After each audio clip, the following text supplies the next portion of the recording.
Ahojte, som Milo. 15. novembra nás v Gelnici čakajú komunálne voľby. Máme na výber z 8 kandidátov, takže to bude veľký sviatok demokracie.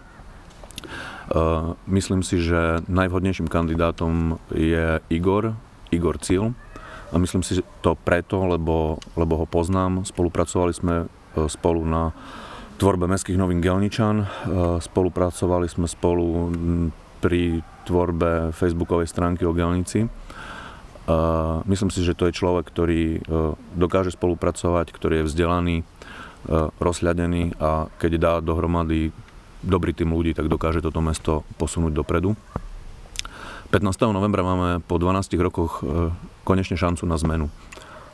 Nezahoďme ju.